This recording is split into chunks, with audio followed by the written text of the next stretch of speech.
Hi everyone, my name is Piyush Sachdeva and welcome to this channel. In this video, we'll be doing a complete hands-on demo on how to create an end-to-end CI/CD pipeline with Jenkins, Maven and GitHub.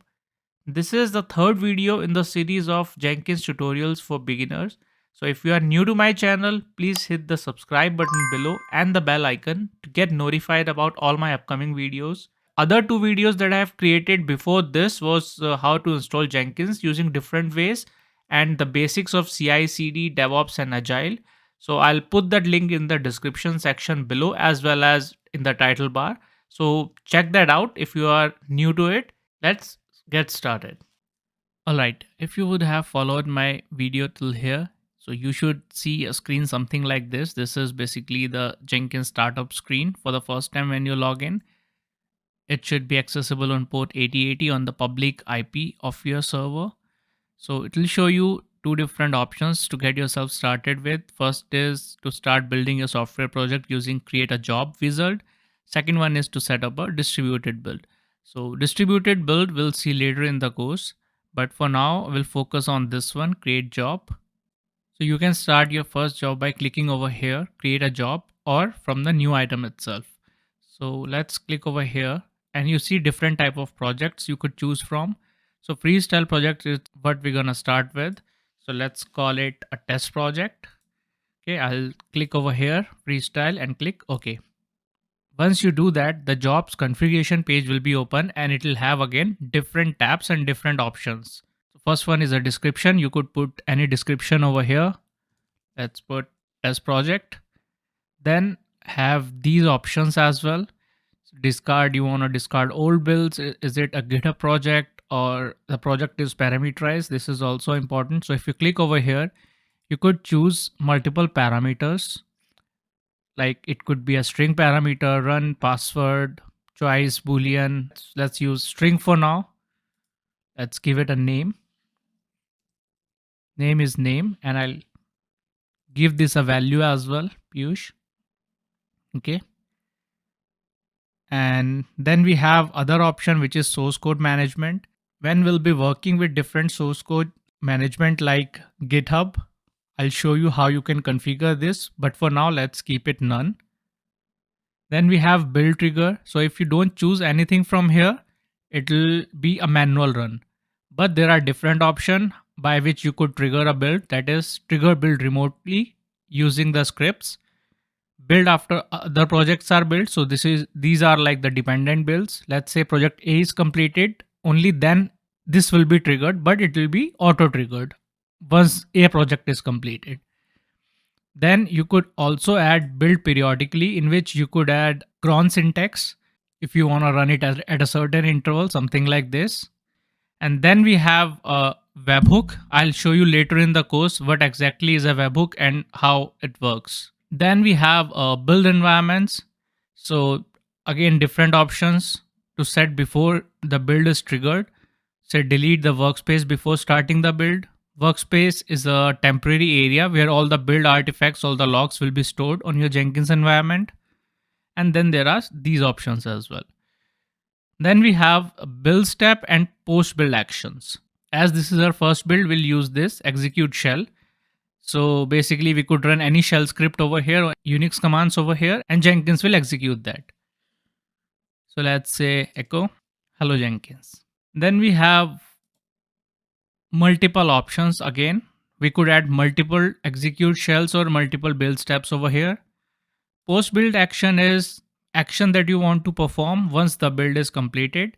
Let's say archiving the artifact, or if you want to build other project, or if we want to notify the users via email, all those things can be done. So for now, let's just click on apply and save.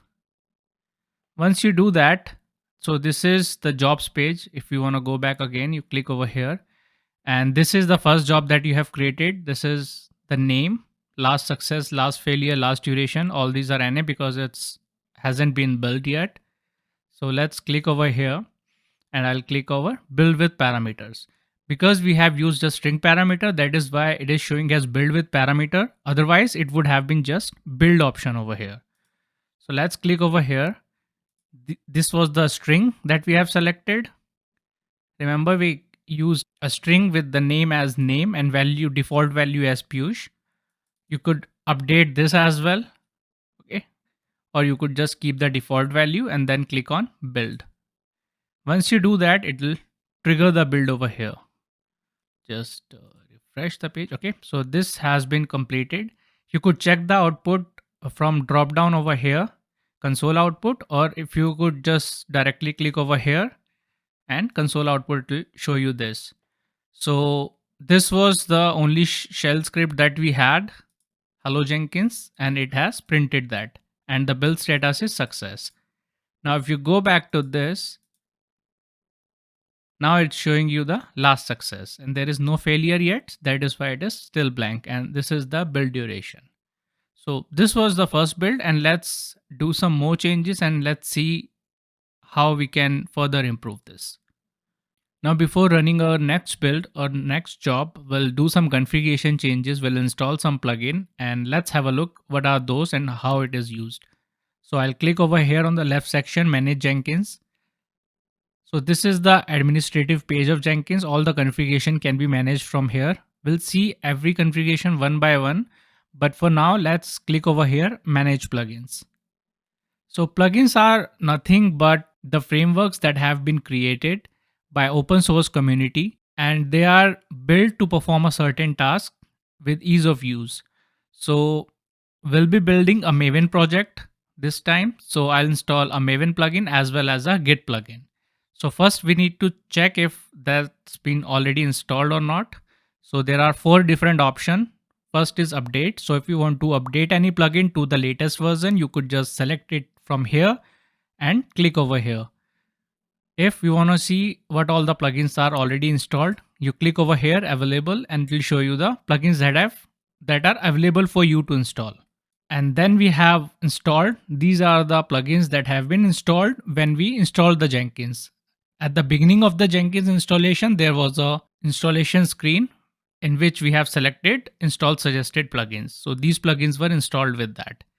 Then we have another tab which is advanced. Over here, if you are in an organization behind a corporate proxy, you could configure your HTTP proxy configuration over here. And basically that's it. Let's go over here and see if the plugins that we are looking for are already installed or not. So I'll click over here, Maven, and Maven is available, but it's not installed. So I'll select this one. And there are 2 options, install without restart or download now and install after restart. So I'll select the first one. It will take a few seconds and then plugin will be installed. So Maven integration was the plugin that we choose, but JavaDoc and this plugin, they are the dependent plugins that will be installed with this one. Okay, so it's now installed. Let's go back, and now it should be in the install section over here. Okay, Maven is there. Now let's check for the Git. It should be installed as well. So you see Git plugin over here. So this is already installed. And if you are using any other source code management system like GitLab or Bitbucket, you could install that as well. So let's say GitLab, click over here, install without restart. So this will install the GitLab plugin for you. So these are installed as well. Now that we have installed these plugins, let's go back and see if it's installed properly or not. So I'll go back to my Jenkins homepage, go back to my job, click the configure section. This is the configuration changes that we made when we created this job. So now over here, if you scroll down to the build triggers, you will see another option that was not there before, which says build when a change is pushed to GitLab, and GitLab webhook URL is this one. So this was not there before, but with the help of plugin, it is visible over here and it made things easy for us. Now we can directly configure a webhook to the GitLab so that whenever a change has been pushed or committed to the branch in GitLab, this build will be auto triggered with that. We'll guide you through how we can set up the webhook later, but for now just uncheck this and let's see how we can clone a GitHub repository.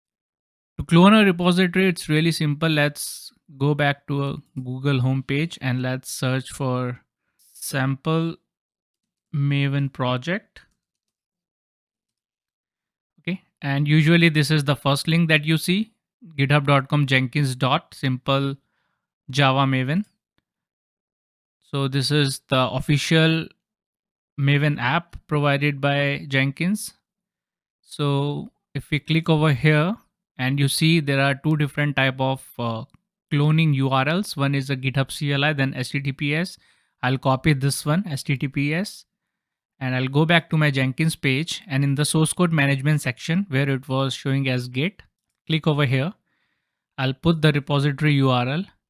So because this is a public project and it is available for everyone to use, that is why we don't need to put any credential over here. But later in the course, we'll also see how you can configure credential for the private projects. So for now, this is sufficient.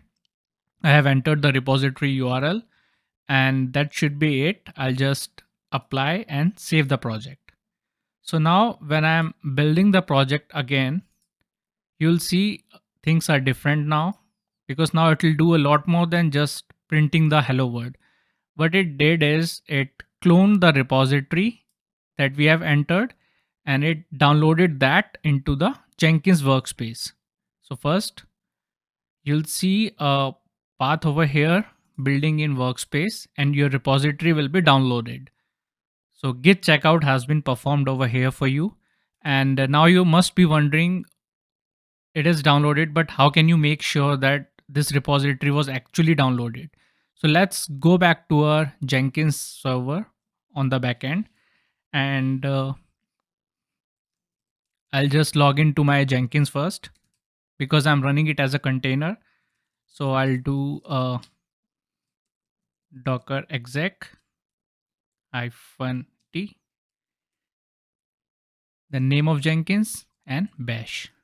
Now I'm inside the Jenkins. Let's go to the Jenkins homepage. Where Jenkins home.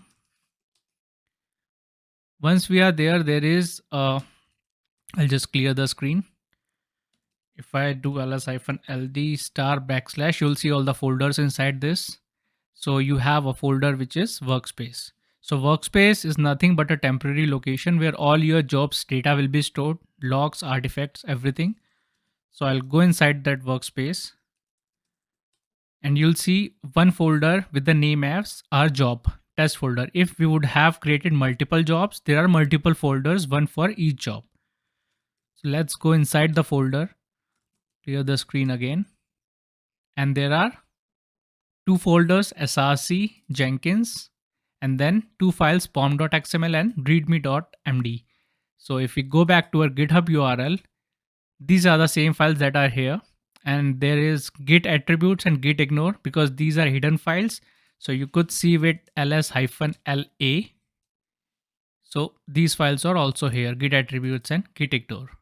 So this is how you navigate to the Jenkins workspace where all your job data and all the artifacts will be stored temporarily.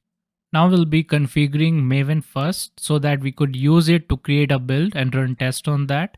So I'll go back to my Jenkins console, go back to my Jenkins homepage, click over here, manage Jenkins. Then we go to global tool configuration over here. So you see, because we installed Git already, so it is already showing it over here, but we haven't configured Maven yet. So if you scroll down at the very bottom, you will see a Maven installation. So I'll click over here, add Maven. You could give it a name, let's say my Maven, and then you could choose the version that you want to install, or you could just select the latest version and click apply and then save, and that should be it. Now if I go back to my job again, I should probably rename it to something meaningful. So let's click over here, click rename, give it Maven job, rename. Okay, now I click over here again, configure. Now if you scroll down, I'll remove this parameter for now. If you scroll down in the build section and click over here at the drop down, I'll add another build section, which is invoke top level Maven targets, this one over here. and we choose the version that we have installed, my Maven, and then we specify the goals. What are the operations that we are expecting out of this? So I'll paste the command -b-d skip test and clean package. This will create a build for you and skip the tests by default. Because we have already selected the Maven version, we don't need to specify mvn command over here. So this should be sufficient. And let's say initiating build, and that is, I'll click over save and I'll run the build again. So now because I removed the parameter, it is just build now over here. Build is scheduled and it will appear over here. I'll click here and it will show me the console output. So it is downloading the Maven installation from the Apache website, and then it is installing it. Once it is done, it is, it says building the jar, created an artifact over here in the Jenkins workspace itself, and the build is success. Total time it took is this one. Okay, so the build has been completed and the job has been completed. So this jar was created when we invoked the Maven target. Let's see if it was created. So I'll go back over here in my workspace section. Because we have renamed the job, now we'll see a new folder, Maven job. I'll go inside that. There is another folder, target, and I'll just clear the screen again. And now see a my app 1.0 snapshot.jar file. So this is the artifact that was generated when we created the build. Code has been built. We have a build artifact created already. Let's run another stage in this Jenkins pipeline, which is a test. So I'll go back to my job, click on the configure section, right? And then in the build step itself, I'll add one more step. Again, the same type, invoke top level Maven targets, and I'll select the version. And this time I'll just add the command test, and I'll apply it and click on save. And I've run the build again. Now it will create the build again from the latest source code from GitHub. So let's see. First, it will run the clean package command, which will package the code into a jar file. Okay, once the code is built, building jar, build is success. Then it will run the test command, scan for the project. So the project that we have used, if you see in the GitHub, it already has the test cases written. So there is this folder in which we have apptest.java. So Maven will, scan for this file, and if it finds the test file, then it will run the test cases against it. So it scanned the project, it found the file, then it says so surefire reports directory. So in this directory in the workspace, your test reports will be uploaded, and these are the test results. Status is success. Now let's go to this.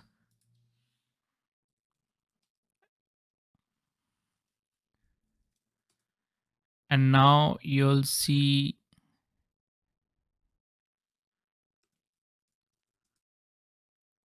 surefire reports. Okay, and I'll just clear the screen again. So you'll see this XML and a test file as well. So that means your test cases has been executed successfully, and because it is showing the status as success, that means all the test cases were passed. There is no failure.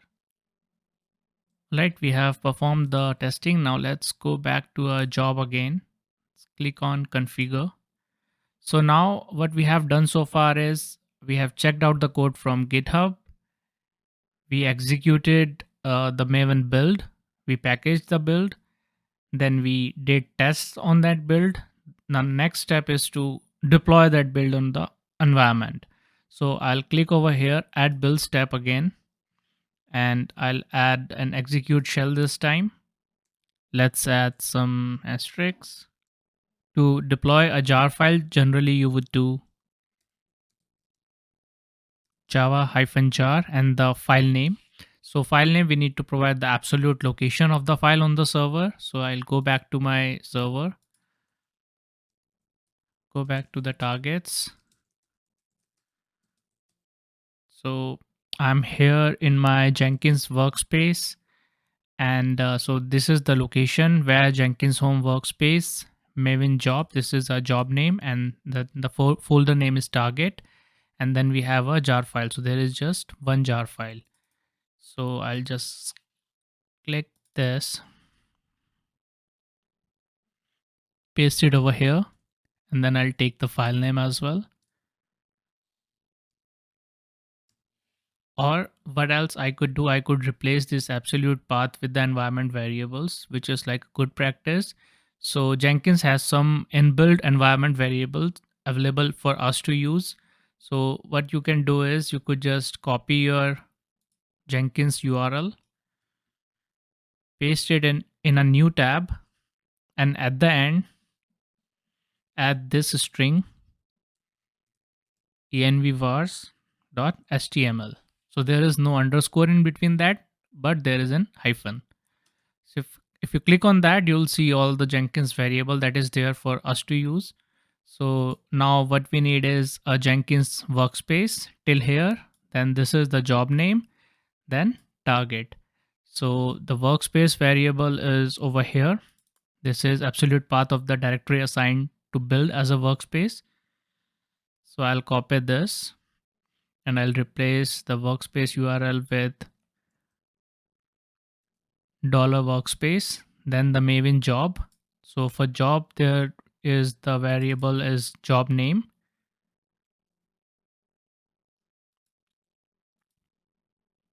So I'll replace this again. This look much neat now. So now target folder will be the same, and this we can also change into the environment variable, but for now let's keep this as it is. So this is done. I'll just save the changes and I'll build the project again.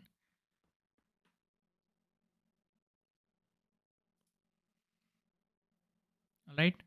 So now we have a failure because it says unable to access jar file. The workspace variable that we have used, you see Maven job is twice over here. So that means workspace includes the job name. So I'll just quickly make that change. Click over configure, remove the job name because this workspace is dedicated for this job.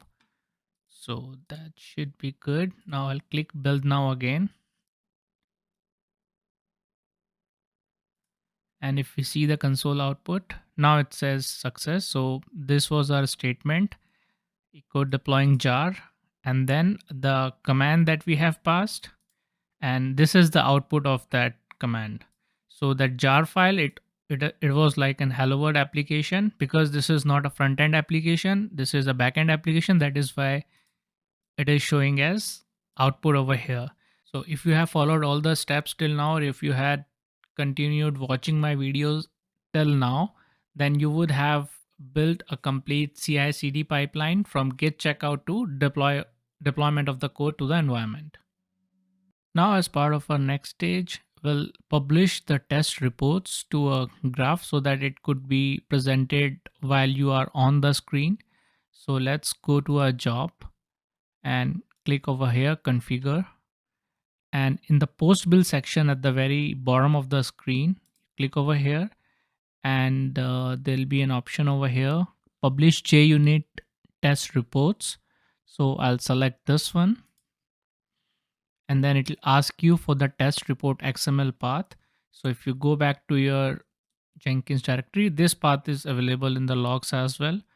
So if I do a pwd and ls, so there is nothing over here because I just reran the job.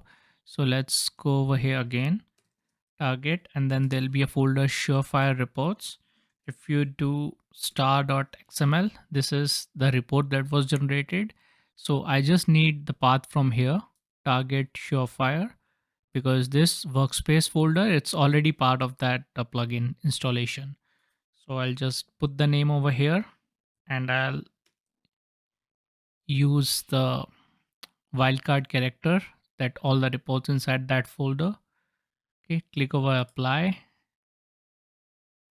and then save.